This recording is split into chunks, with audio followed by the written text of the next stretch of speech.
Voilà, est-ce que ça vous arrive de vous réveiller et de ne pas être en forme? Ah oui. Ouais. Alors ça, c'est quelque chose qui n'arrive jamais au pasteur. Pas jamais le dimanche. Tous les dimanches, les pasteurs se lèvent toujours en forme. Sauf moi aujourd'hui. Et je dois dire merci aux chants pour les chants. Merci pour la louange aussi, parce que je peux attester qu'il y a cette présence du Saint-Esprit qui est là. Parce que là, je suis en pleine forme.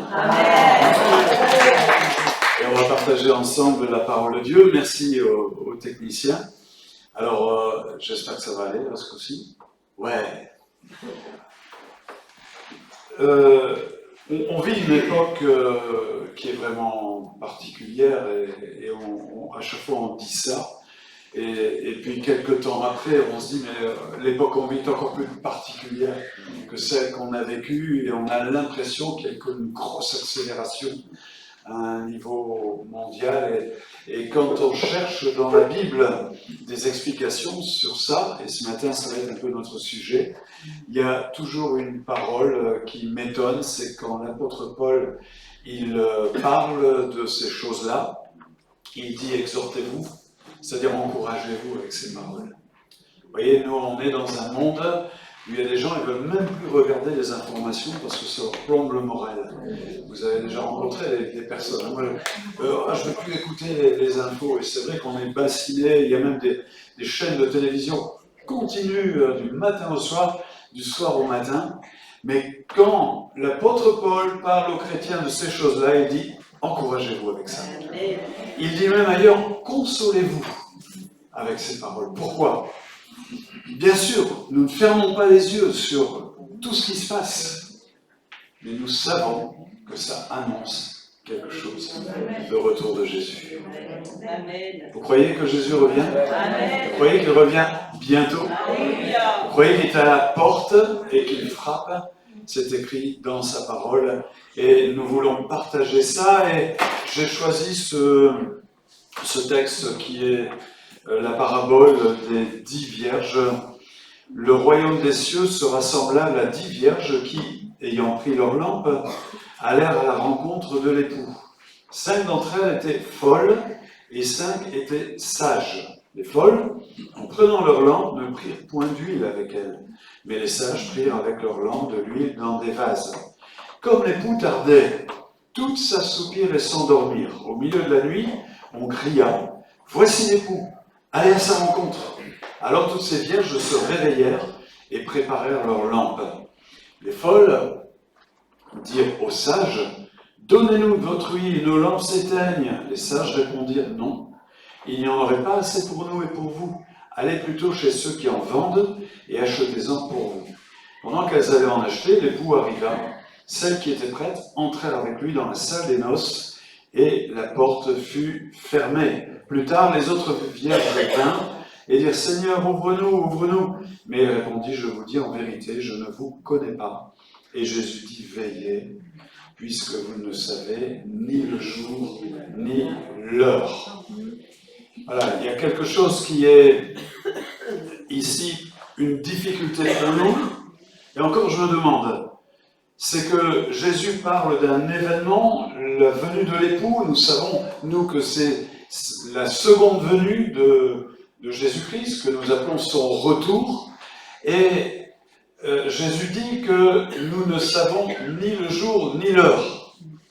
Alors ça peut être une difficulté qui peut nous amener à dire, depuis le temps qu'on parle de ça, il n'y a rien qui a changé.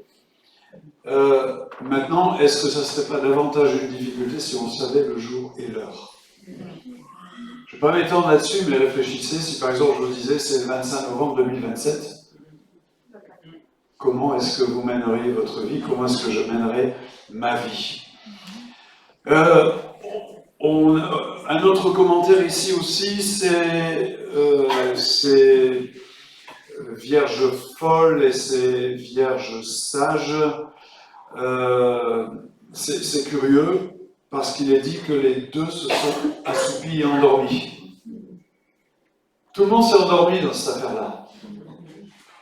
Et on a quelque chose qui est lié dans l'histoire de l'Église au réveil et au retour de Jésus-Christ. Chaque fois qu'une Église est réveillée, qu'une Église nationale est réveillée, c'est dans un pays il y a un réveil, à chaque fois, il y a l'émergence d'un sentiment d'imminence du retour de Christ. Et à chaque fois que l'Église s'endort, c'est un sujet qu'on met de côté.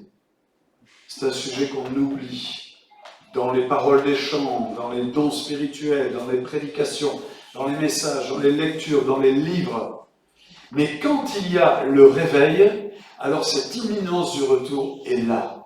Et certains commentateurs ont même dit on peut presque mesurer le degré d'éveil d'une Église à la manière avec laquelle, ou à la priorité, pardon, qu'elle donne au retour de Christ. Une Église réveillée se dit, il vient très bientôt. Une Église qui n'est pas réveillée, elle a un tas de choses à faire, qui sont tellement plus importantes. Je vous laisse méditer là-dessus. Autre chose qui est bizarre dans cette parabole, c'est les vierges folles qui vont demander de l'huile. Alors on a compris, elles sont folles parce qu'elles n'ont pas d'huile, elles n'ont pas prévu les recharges. Et les sages disent, allez en acheter. Mais attendez, on est quand là? On est en pleine nuit. On est en pleine nuit. Alors, je ne sais pas trop comment ça fonctionnait à cette époque-là, je ne suis pas spécialiste, mais je me doute quand même que les marchands devaient aussi dormir pour se reposer. S'ils travaillaient la journée à vendre de l'huile, c'est curieux. Donc Jésus nous dit de veiller. On est dans un mariage oriental.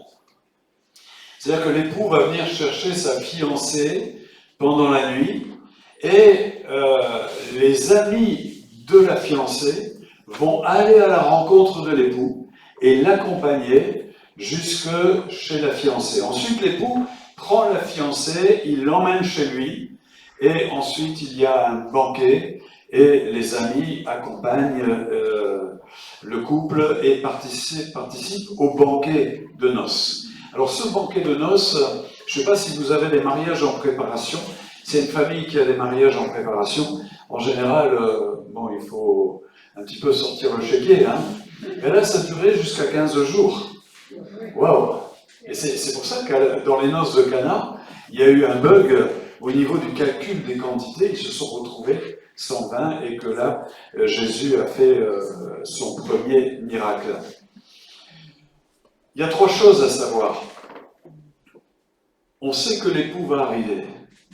Le retour de Jésus est annoncé. Nous savons que Jésus va revenir. Je voudrais vous dire quelque chose. Depuis des siècles, la Bible contient des prophéties. Certaines de ces prophéties se sont accomplies. D'autres sont en voie d'accomplissement. Est-ce qu'il y a une prophétie qui s'est révélée fausse? Aucune. Toutes les prophéties se sont accomplies avec une grande précision. Avec une précision qui était même improbable. Prenez par exemple toutes les prophéties qui concernent la venue de Jésus. 3 ans de ministère public de Jésus, la venue de Jésus, sa mort. Comment, à 7 siècles d'avance, comme l'a fait Ésaïe par exemple, on peut parler précisément? Comment différents écrivains, je parle de Daniel, Ésaïe, les psaumes, psaume 22, etc., comment tous ces gens qui n'ont pas vécu à la même époque vont parler d'un événement aussi resserré dans le temps, ciblé géographiquement, ça a lieu à un même endroit, à une même époque. C'est extraordinaire, hein? Si toutes ces prophéties se sont accomplies sans aucune erreur, celles qui ne sont pas encore accomplies s'accompliront certainement et sans erreur. Et ces prophéties disent que Jésus va revenir. C'est un retour annoncé. La deuxième chose, c'est que le retour de Jésus va créer, mettre en évidence au sein de l'Église une différence. Une terrible différence. Les vierges folles, les les vierges sages. Ici, il ne s'agit pas de ceux qui ne connaissent pas Jésus, qui sont encore dans les ténèbres, dans le monde, mais il s'agit de ceux qui les connaissent et qui sont appelés ici les vierges. Il y en a des folles, il y en a des sages. Terrible différence qui va être mise en évidence lorsque l'époux va arriver. Et puis, la troisième chose qu'il faut savoir, ce texte parle de noces, c'est-à-dire d'une fête. Vous aimez la fête? Ouais? Oh non, Eh bien, ce qui nous attend, c'est une fête. Dans le ciel, c'est une fête. Et même l'évangile est une fête. Et moi, j'aime beaucoup la fin de l'histoire du fils prodigue, parce que la fin de l'histoire du fils prodigue, c'est ils commencèrent à se réjouir. Et ce que j'aime bien, c'est que c'est pas écrit qu'ils ont fini de se réjouir. Ils commencèrent. Et lorsque nous avons rencontré Jésus, nous avons commencé à nous réjouir. Et nous continuons à nous réjouir. Et comme on l'a entendu ce matin, ce n'est pas les circonstances qui vont nous empêcher de nous réjouir. Même si on est comme Paul et Silas dans la prison, on se réjouit. Mais un jour, on se réjouira parfaitement. Sans aucun obstacle, sans aucune retenue. On va laisser exploser notre joie. Comme disent les jeunes, enfin c'était il y a longtemps, on va s'éclater. Non? Tout à fait, bien sûr. C'est ça qui nous attend. C'est une fête. Alors il y a un cri, voici l'époux. Et au travers des choses que nous voyons dans notre monde, eh bien, alors on va passer ça, toc. Au travers de ce que nous voyons, nous entendons le cri. Vous savez, les Indiens qui mettent leur oreille là, sur le rail du chemin de fer. Et nous, on met notre oreille, et au travers de tout ce que nous voyons et entendons, nous entendons ce cri. Voici l'époux. Alors, l'apôtre Paul a parlé de ça, et il nous dit, cela importe d'autant plus que vous savez en quel temps nous sommes, c'est l'heure de vous réveiller enfin du sommeil, car maintenant le salut est plus près de nous que lorsque nous avons cru. La nuit est avancée, le jour approche, dépouillons-nous donc des œuvres des ténèbres et revêtons les armes de la lumière. Marchons honnêtement, comme en plein jour, loin des excès, de l'ivrognerie, de la luxure, de l'impudicité, des querelles et des jalousies, mais revêtez-vous, voilà, c'est le costume du Seigneur Jésus-Christ, n'ayez pas soin de la chair pour en satisfaire les convoitises. Si vous me permettez, on va le lire dans une autre version, qui est la Bible en français courant, parce qu'il y a des choses que j'aime bien, des expressions. Vous savez bien pourquoi je vous donne toutes ces recommandations. Vous n'ignorez pas en quel temps nous vivons. C'est une heure exceptionnelle de Dieu que la nôtre. On vit une heure exceptionnelle dans l'histoire de l'humanité. C'est l'heure matinale. Alors c'est ça que j'aime bien. Dis à ton voisin, « Hey, secoue-toi !» Non, mais attendez, vous n'avez jamais fait ça. Vous réveillez quelqu'un, « Secoue-toi !» Quand vous réveillez quelqu'un, vous dites, « Secoue-toi !» Non, mais, « Secoue-toi !» Faites-le un peu. Non, plus. Vas-y, secoue-la. Ouais. Secoue-toi. Mais l'apôtre Paul parle ici de quelque chose qui est brutal. Il parle de quelque chose et l'heure est tellement importante. Je me souviens, on a travaillé pendant plusieurs années dans une église qui était dans le bassin minier du Nord-Pas-de-Calais. Il y avait beaucoup d'anciens mineurs. Et c'est des gens qui, quelquefois, ne s'embarrassent pas des formes. Et ils disaient, tu sais, René, quand il y avait le grisou qui commençait à s'accumuler dans la mine, il fallait sortir. Mais pour gagner un peu plus d'argent, il y en a qui continuaient à piquer dans la roche. Et alors là, le chef, on l'appelait le porion, le chef était capable de filer une baigne, un coup de poing. On dit, allez, maintenant, tu dégages, tu sors. Secoue-toi. Et c'est un peu comme ça que l'apôtre Paul nous parle ici, en disant, allez, on arrête de s'écouter, là, prendre les couvertures, encore 5 minutes, je suis bien. Non, secouez-vous. Éveillez-vous à la réalité. Il est grand temps Le salut est à la porte.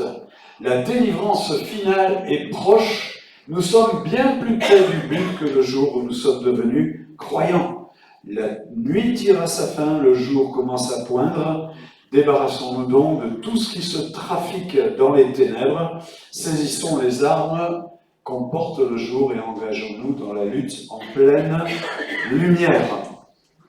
Bon, voilà ce que dit l'apôtre Paul. Maintenant, il y a ce problème, c'est qu'on ne sait pas quand le Seigneur va revenir. On ne sait pas. Alors, il y en a qui ont essayé, je crois que c'est du garage, à un moment, voilà, nous avions de la famille et on a voulu, sans réaliser, les emmener visiter ce coin-là. La police avait tout barré à 20-30 km à la ronde, tellement il y avait des farfelus qui se pointaient là. C'était pas la première fois dans toute l'histoire de l'Église. Il y a des gens qui ont dit « il va revenir cette nuit, il va revenir ce soir ». Mais on a quand même quelques indications. Et les indications qu'on a, c'est qu'il va revenir dans une époque. Et on a les caractéristiques de cette époque. Regardez, pour ce qui concerne notre réunion avec lui, nous vous prions de ne pas vous laisser ébranler dans votre bon sens, de ne pas vous laisser troubler, soit par quelque inspiration, par quelques paroles, par quelques lettres, qu'on dirait venir de nous comme si le Seigneur était déjà là. Donc, si quelqu'un vous dit le Seigneur est là, vous revenez à 2 Thessaloniciens 2, 1, 2, c'est un menteur. C'est un menteur. Ok ? Que personne ne vous séduise d'aucune manière. Il faut que l'apostasie soit arrivée auparavant. Et qu'on ait vu paraître l'homme du péché, le fils de la perdition, l'adversaire qui s'élève au-dessus de tout ce qu'on appelle Dieu, ou de ce qu'on adore, jusqu'à s'asseoir dans le temple de Dieu, se proclamant lui-même Dieu. Donc là, il y a un événement très important, un homme qui va paraître, on va en reparler un peu, et cet homme va aller se proclamer au-dessus de Dieu, et il va aller s'asseoir dans le temple, ce qui suppose que le temple aura été reconstruit. Et le temple, il est reconstruit où ? À Jérusalem. Ok ? Ne vous souvenez-vous pas que je vous disais ces choses lorsque j'étais encore chez vous ? Et maintenant, vous savez ce qui le retient, afin qu'il paraisse qu'en son temps. Alors ce texte est en train de dire que cet homme puissant, qu'on appelle l'Antéchrist, cet homme puissant va pas être vu et identifié tout de suite. Il y a un temps où il va commencer à monter en puissance, mais il sera retenu. Qu'est-ce qui va le retenir ? Qu'est-ce qui va l'empêcher ? Ce qui va l'empêcher, c'est la présence de l'Église et du Saint-Esprit sur la terre. Le mystère de l'iniquité agit déjà, il faut seulement que celui qui le retient encore ait disparu. C'est-à-dire que l'Église ait été enlevée, alors paraîtra l'impie, que le Seigneur Jésus détruira par le souffle de sa bouche, qu'il anéantira par l'éclat de son avènement. Donc le retour de Christ mettra fin à l'hégémonie et au règne de cet Antéchrist. On voit déjà dans cette époque, il y a une iniquité qui est croissante. Le sacré est ridiculisé. Pas besoin de faire un dessin. Il y a un esprit de rébellion. Mais vous savez, je ne fais pas de politique et je ne veux pas en faire, en tout cas pas dans mes prédications, mais je suis quand même gêné d'entendre parler de ceux qui nous gouvernent d'une certaine manière, de voir sur les murs des slogans qui sont des véritables insultes à ceux qui nous gouvernent. Je ne pense pas qu'on puisse apprécier ça. Et aujourd'hui, vous avez vu un petit peu ces histoires de refus d'obtempérer, les drames que nous vivons en ce moment avec ces petites filles, mais c'est même plus la rébellion contre l'autorité, c'est le mépris total de l'autorité. Elle n'existe plus. Elle n'existe plus. Bon, c'est vrai que quand on voit nos braves de la garde républicaine danser la samba, c'est pas ça non plus qui va remonter l'autorité, mais il y a cet esprit qui est là. Il est dit que dans les derniers jours, les enfants seront rebelles à leurs parents. Ça, c'est 2 Timothée qui le dit. Et vous voyez, on est dans cette époque aujourd'hui où il y a comme une doctrine qui dit, aujourd'hui le méchant, c'est celui qui fait observer la justice, et l'autre en face qui fait n'importe quoi. Et on a l'impression qu'il y a toujours des circonstances atténuantes. Le pauvre, c'est ce que chantait pendant un temps Gilbert Egenbach, pour les plus anciens qui l'ont connu. Il a tué son père, il a tué sa mère, et il a pitié de l'orphelin. C'est un peu cette doctrine-là dans laquelle on baigne, avec une nouveauté qui s'appelle le wokisme, qui consiste à tout déstructurer. Il n'y a plus rien qui n'a de valeur absolue.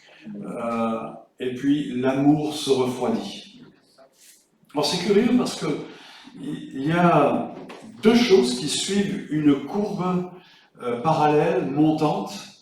C'est la communication. Les outils de communication, c'est incroyable. Salut les internautes, il est en train de filmer, c'est les outils de communication. C'est bien. Et ça monte, et c'est merveilleux ce qu'on peut faire aujourd'hui. Vous vous rendez compte que vous pouvez parler presque en instant T0 à quelqu'un qui est à l'autre bout de la planète. Discuter avec lui. Il m'est arrivé une fois, quand j'étais dans mon activité, d'avoir une réunion en Zoom, en visioconférence, et dans cette réunion, nous représentions 50 nationalités. 50 pays, et on discutait ensemble. Bon, tout le monde n'était pas à la même heure, mais on avait trouvé un créneau, mais on discutait ensemble. C'est quand même extraordinaire, la puissance de communication, les outils qu'on a. Et vous savez quelle est la courbe qui suit exactement parallèlement? Cette courbe montante, c'est la solitude. C'est quand même incroyable. Plus on se perfectionne pour communiquer, plus les êtres humains sont seuls. Plus les êtres humains sont seuls. Je parlais avec quelqu'un il y a quelque temps, il me disait, j'étais dans un tel état de solitude que je faisais mes courses en plusieurs fois pour pouvoir parler plusieurs fois à la caissière. Terrible, hein? Peut-être que vous connaissez quelqu'un dans votre quartier comme ça. Et c'est bien de s'en occuper. On a même aujourd'hui, je crois, inventé des caisses blabla, où la caissière n'a plus les 40 secondes avec le bonjour, au revoir, merci, vous savez, le BAM, là, où elle peut discuter avec les clients. Donc on la met spécialement là, elle a le temps, et si vous avez envie de papoter, vous choisissez cette caisse-là. C'est fou d'en arriver là quand même. C'est fou d'en arriver là. Et les deux choses, et vous voyez, l'amour qui se refroidit. Et bien, je vais vous avouer quelque chose. Je ne fais pas de politique, mais on va faire un petit peu d'écologie. Je suis pour le réchauffement de la planète.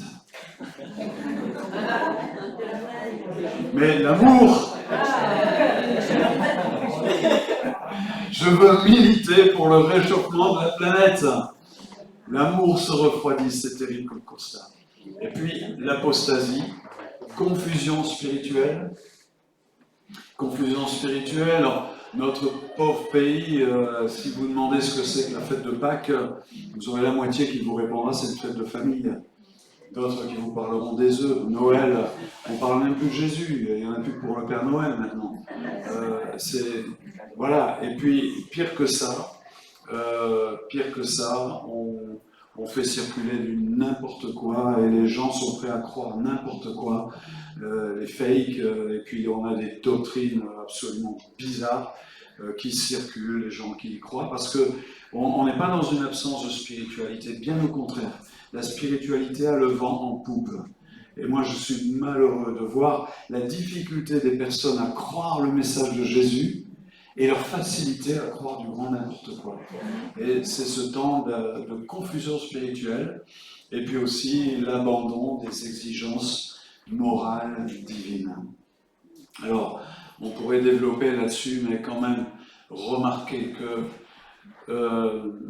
aujourd'hui, on va à l'encontre de tout ce qui, pour les autres générations, paraissait être bien, être mal.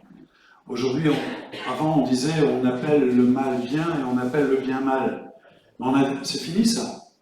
C'est ni bien ni mal, il n'y a plus rien. Il n'y a plus rien, c'est plus l'immoralité, c'est amoralité. Et ça fait que...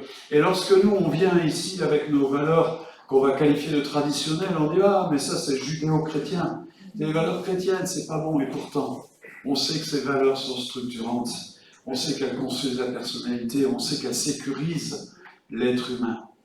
Et on sait, il y a un sociologue, Tony Anatrella, qui, je pense maintenant est très très âgé, s'il n'est pas décédé, mais lui, il avait dit que cette société où il n'y a plus ni bien ni mal provoque de l'angoisse, parce que l'être humain sait plus, il n'a plus de repère. Il ne sait pas si ce qu'il fait est bien ou mal, si ça va le conduire à des bonnes choses ou à une catastrophe. Alors il est angoissé à cause de ça. Et il décrivait d'une manière admirable dans un livre tout ce qui se passe avec une explication qui est simplement d'avoir mis Dieu à la porte. C'est ce qu'il dit, donc. D'avoir mis Dieu à la porte conduit à ça. Et puis, dans cette époque, eh bien, il y aura la disparition, l'enlèvement de ce qui retient l'Antéchrist, c'est-à-dire l'Église et le Saint-Esprit. On est des empêcheurs de tourner en rond. Et il ne faut pas s'étonner, et on va terminer un petit peu avec ça, il ne faut pas s'étonner qu'il y ait comme un déchaînement contre l'Église, parce qu'on est un frein, on va à l'encontre, on remonte le courant, et ça gêne qu'il y ait toujours des gens pour avoir ce discours qui est contraire à l'ambiance. Donc l'Antéchrist, ben déjà c'est une mentalité. Celui qui nie le Père et le Fils, c'est une mentalité. Il ne va pas venir comme ça, il y aura une préparation. Et cette préparation, eh bien, nous sommes en train de la vivre. Il va incarner le mal. Cette préparation, elle est là. Et aujourd'hui, on peut le constater. Ce qu'on a vécu avec le Covid est quand même étonnant. Vous vous rendez compte ? On fait ça, et au bout de 48 heures, tout le monde est enfermé chez soi, sur toute la surface de la Terre. On est capable de faire ça. On est capable aujourd'hui, avec un discours, en 48 heures, de dire à tout le monde de rentrer chez soi.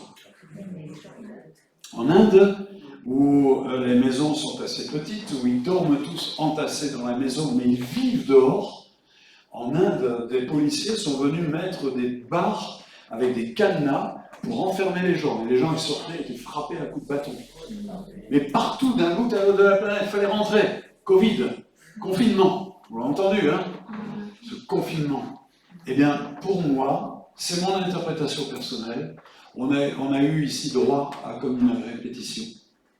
Une répétition de ce qui se passera le jour où tout ce mal, cette mentalité, tout ça va s'incarner en un homme.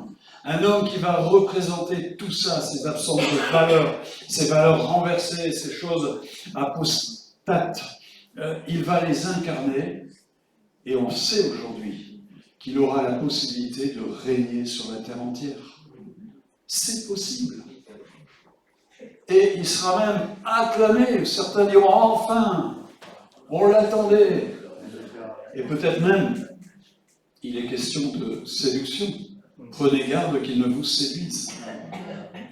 Ouais, c'est important. Donc il sera un homme impie, sans foi ni loi. Mon interprétation, c'est qu'au début, il va être mignon, gentil comme tout. Hein.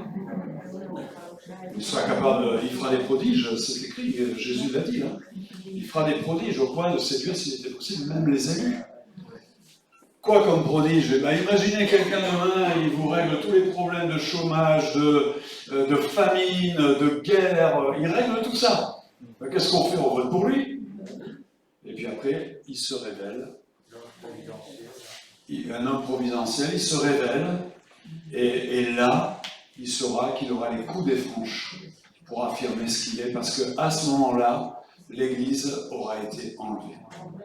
Et la Bible dit qu'il va monter pendant 3 ans et demi, l'Église sera enlevée, et il va régner encore pendant 3 ans et demi, et au bout de ces 7 ans, qu'est-ce qui va se passer ? Jésus va revenir sur la montagne des Oliviers. Certains sont déjà allés en Israël. Il y en a qui se font enterrer là-bas, hein, sur la montagne des Oliviers, parce qu'ils savent, et Il y aura bien sûr, quand Jésus reviendra, on sera au bord d'un déchaînement mondial, et c'est dans cette vallée d'Armageddon. Napoléon, quand il a vu ça, il a dit « si on veut attaquer ce pays, c'est là, c'est stratégique », alors que lui-même ne connaissait pas grand-chose de ce qu'affirmait la Bible. Et Jésus va revenir, et là, nous reviendrons avec lui. On reviendra avec lui. Alors, aujourd'hui, ce sont des choses qui sont controversées. Moi, je pense que c'est comme ça. Nous régnerons avec lui pendant 1000 ans, où la terre verra ce qu'aurait pu être la vie avec Jésus comme roi. Les êtres humains verront ce à côté de quoi ils sont passés. Et puis à la fin, eh bien, la liberté sera de nouveau donnée aux hommes qui malheureusement vont encore choisir le mal. Et là, ça sera... Alors l'étang de feu n'a pas été préparé pour les hommes, hein. Il a été préparé pour le diable et pour ses anges. Mais si la Bible nous parle d'hommes qui iront dans l'étang de feu, c'est par leur propre choix d'avoir rejeté Dieu. Et là, eh bien, nous serons enlevés, enfin nous partirons de nouveau, ça, il y a deux phases, hein, et nous régnerons. Alors comme je vous l'ai dit, tout ça, ça peut paraître bizarre. Peut-être même que quelqu'un qui va tomber sur ma vidéo et va dire c'est quoi cette hurluberlu là, de quoi il nous parle? Mais moi j'en reste à ça. Jusqu'à présent, aucune prophétie de la Bible, aussi improbable soit-elle, ne s'est réalisée de manière fausse. Elles sont toutes réalisées, et on parle aussi des détails prophétiques qui sont là et qui se sont accomplis. On n'a pas le temps de revenir là-dessus. Alors les 10 vierges nous parlent d'une différence, et ce matin c'est à l'église que je m'adresse. Ce jour-là, une différence va se manifester, les folles et les sages. Toutes s'assoupirent, toutes s'endormirent, mais les folles et les sages. Alors est-ce que le Seigneur tarde? Non, parce que il est dit qu'il veut en sauver le maximum. Et nous, on est contents de ce qu'il tarde un peu, parce qu'on a tous autour de nous des membres de nos familles, des proches, qu'on aimerait tellement voir se tourner vers Jésus. Voilà, ça je l'ai dit. Le sentiment d'imminence de sa venue, c'est une caractéristique des temps de réveil, des folles et des sages. Alors c'est quoi cette huile? Parce que vous allez dire, ouais, il va nous dire où c'est qu'on peut l'acheter, mais non. Cette huile est bien sûr le symbole de notre relation avec Dieu, c'est la vie de l'Esprit en nous. L'huile, c'est le Saint-Esprit. Et justement, ces vierges sages, elles restaient éveillées, elles gardaient de quoi faire que la lampe continue à brûler. Hein, c'était les petites lampes à huile, vous connaissez ça. Et elles ne les laissaient pas s'éteindre. Et c'est pareil, nous, on ne veut pas laisser s'éteindre la vie de Jésus en nous. Nous voulons entretenir notre relation avec lui, entretenir notre communion avec lui. Vous savez par quels moyens, bien sûr, la prière, la lecture de sa parole, etc. Alors, je termine avec ça parce que c'est une question dernièrement qui a beaucoup été posée, quelle doit être la posture de l'Église. Quand il y a des choses qui nous heurtent, qui nous choquent, et je crois qu'on n'a encore rien vu, est-ce que l'Église doit réagir? Est-ce que nous devons réagir? Est-ce que nous devons militer? Bien sûr, nous avons le droit et nous sommes en devoir de donner notre avis. On ne va pas faire semblant, si ça ne nous plaît pas, ça ne nous plaît pas, on le dit. Mais ce n'est pas notre combat. Il est écrit que Dieu n'a pas envoyé son Fils sur la terre pour que le monde soit condamné par lui, mais pour que le monde soit sauvé par lui. Et nous savons que notre monde ira toujours de plus en plus loin dans cette folie. Et ce qu'on a pu voir qui a pu heurter nos yeux, nos oreilles, c'est que le début, on verra bien pire encore. Pour qu'un homme aille s'asseoir dans le temple de Dieu, il faut aussi que les consciences aient été ramollies jusqu'à s'habituer à certaines choses. Au niveau du côté impie. Donc, ce n'est pas notre combat de lutter contre ça, mais notre combat, c'est de proclamer le message du Seigneur en étant sel et lumière. Nous portons une différence. D'ailleurs, Paul dit qu'avec cette différence, nous condamnons le monde. Ce n'est pas dans notre discours, c'est notre manière d'être. Ce sont nos valeurs. C'est ce que nous acceptons de faire, ce que nous refusons de faire. C'est nos prises de position. Mais sans forcément en faire un discours militant. Sel et lumière. Est-ce que vous dites à votre salière, « Hey, sale-toi un peu !» Non, elle est salée. Et Jésus a dit, « Vous êtes le sel. » Et la lumière, est-ce qu'on lui dit brille? Non, on la met simplement en contact avec la centrale nucléaire, là, et hop, il y a un petit peu d'électricité. Pas tout, heureusement, parce que la centrale, elle en a beaucoup. Et puis elle envoie de la lumière, parce qu'il y a le contact. Et mon contact avec le Seigneur fait de moi une lumière. Et sans même m'en rendre compte, je brille. Et où est-ce qu'on brille le plus? Dans les ténèbres. Plus les ténèbres sont épaisses, plus on brille. Donc notre combat, c'est pas contre les ténèbres, notre combat c'est pour la lumière. Et cette lumière, nous l'avons parce que nous mettons de l'huile dans notre lampe. Lampe. Alors à la fin, il y aura les noces. Et là, c'est bien, hein, nous les vivants, si nous sommes restés sur terre jusque-là, on va être enlevés avec eux. Alors il y aura d'abord les morts en Christ. Et puis nous serons enlevés avec eux, emportés à travers les airs. Ah ouais, c'est embêtant, il y a le plafond.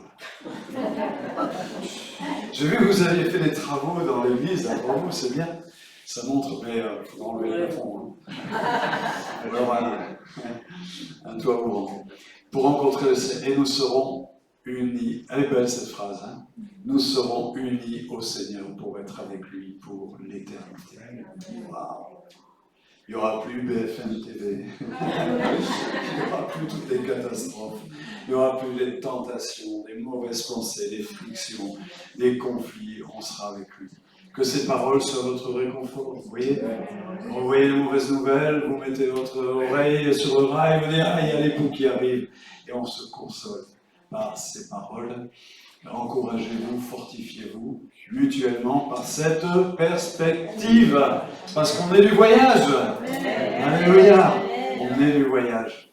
Alors on retient ça, Jésus qui dit, je viens bientôt. Merci pour votre attention et serrons ça dans notre cœur. On peut tomber aussi dans la tentation de réaction humaine.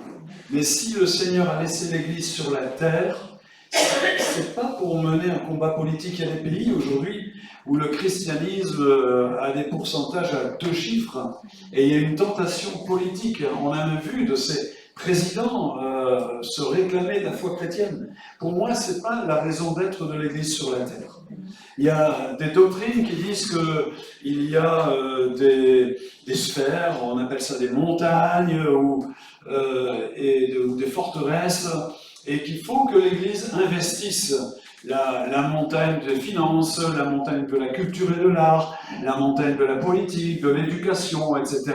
Mais c'est pas du tout comme ça.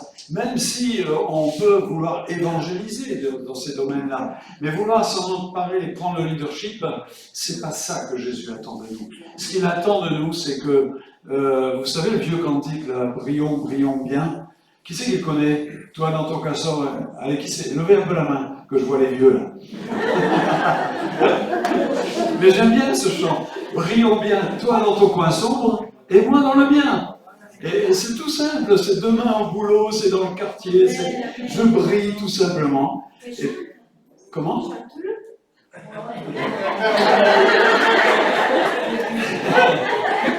Je te dirais que je me rappelle même plus de l'heure.